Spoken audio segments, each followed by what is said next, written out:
Du dialogai su altaristu. Pirmas zakristijonas. Zakristijonas. Ėjau į paupį, pačio priliauti, iš vandens išbrido nuoga merga. Altaristas, na, zakristijonas, Jėzus Marija, mano akis vargšės ir begėdis vilte prisvilo prie brūkšnelių skusto kušiuko. Altaristas, laimingos akis. Antras, klebono panelės. Klebono panelė, nesuprasi, ar bloga akis, ir kada, ir iš kur jį įsimetė, ar altaristas, ar klebono panelė, ar žemė, bet taip ir būti negali, suprastėjo, špiga už kopūstus didesnė, altaristas, dėl to vaikų bus. Šį vakarą menininkų namuose bus vienas iš daugelio poezijos pavasario renginių, iš kokių 150 turbūt, kuris vadinasi Valanda su poetu.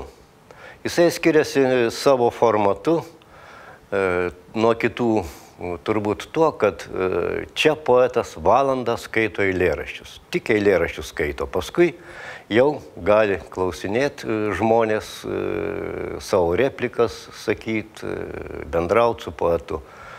O šį vakarą bus valanda su poetu Viktoru Rudžiansku, kuris neseniai buvo Gruzijoje, gal jisai pasidalins savo įžvalgom, ką matė, kokia Gruzijos auditorija, ką matė Gruzijoje.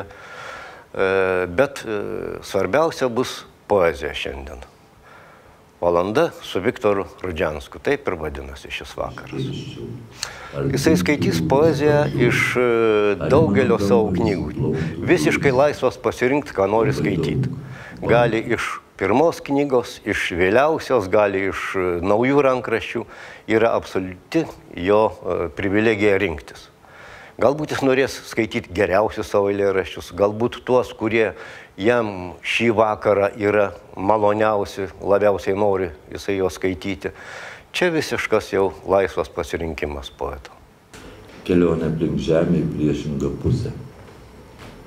Girdžiu varstomas duris, net kai jos užrakintos.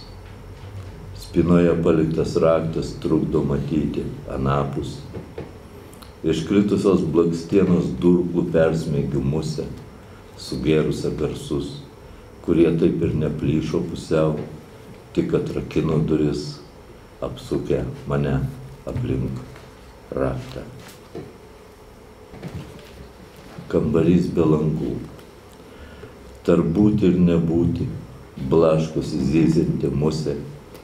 Šitose platumose tinklą užmetęs kryžiuotis būtų nukautas zyzimu. Į mane sunkasi meilė visam pasauliui, neišskiriant poro, kilnių klasiko veidų. Nemoku su juo atsisveikinti tiksliau. Tavo tinklas kaip kambarys be langų. Atvaizdų fontanas purškė negimusias nuojautas. Kai nieko nėra laikinesnio, už matinį lietų iš tavo krūtinės, kurį po lašą lesioja aklas paukštukas ir sustoja fontano vanduo, užtrumpinęs šaukinius. Dabar, Viktorai, atlikta, atidirbta. Jeigu yra kokių klausimų, kas nori pasakyti, komentuoti, pasidžiaugti, pasipiktinti, reaguoti kaip nors, prašom.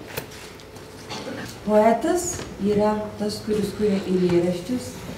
Jis perteikia išgyvenimus ne tik tai savo, bet ir kitų. Kiek lieka jo išgyvenimų, ar tai vien tik jo išgyvenimų yra eilėraščiai? Manau, kad tai skirtybės vienyje. Kas yra poetas? Kajokas. Čia buvo klausimai net ilgesni už atsakymą.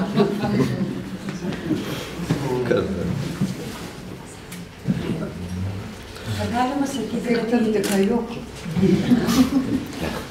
sakyti, kad eilėraštis yra sėkla, kuri sudygsta arba nesudygsta, pražysta arba nepražysta. Taip kaip grūdas beriamas į derlingą arba ne žemę. Sykį iš turgaus važiavo du suvalkiečiai. Ir vienas valgė obuolių sėklas. Kitas sako, kam tu jas valgai? Jis sako, labai nuo to protas gerai dirba. Jis sako, būk geras, parduok man porą sėklų. Gerai, po rublį. Čia nelaikai. Nusipirko suvalgyti. Palauk, sako, aš dabar čia nei valgęs, nei ką, o 2 rublių neturiu jau. Matai, sako, tik 2 suvalgęs, jau koks protingas. Tai aš negaliu atsakyti neužvalgęs obuolių sėklų šitą klausimą. Dar klausimai. Ar buvo taip, kad kurio nors skaitovo skaitymas labiau krito į širdį negu, sakykime, savo paties, kada pats skaitai? Ar priešingai, reiškia, gal kaip tik nepriėmė to skaitimo? Žinoma, aš geriausiai jo skaitau, bet man patinka, kai Dautartaitė skaito. Nors miestelius yra skaičiusi, kaip Inesa Paliulytė, taip, irgi patiko, bet nėra įrašyta, o Lietuvos skaitimas man labai įspūdingas buvo iš Ryto lietaus Strazdanoto, jis yra Vidurnakčio lyrikoje įrašytas. Šitos knygos yra įrašytas ir kito aktoriaus skaitimas, abu įdomus, bet Lietuvos ten buvo kažkoks ypatingas skaitimas. Man kartais skamba galvoje ta laida, ne tiek mano eilėraštis, kiek ta laida, visas fonas ir Lietuvos skaitimas. Esate tobulas redaktorius. Kas redaguoja jūsų eilėraščius? Kaip jūs pats juos redaguojate? Aš nesu tobulas redaktorius, anaip tol. Jeigu būčiau tobulas, tai jau neredaguočiau. O mano, kas redaguoja.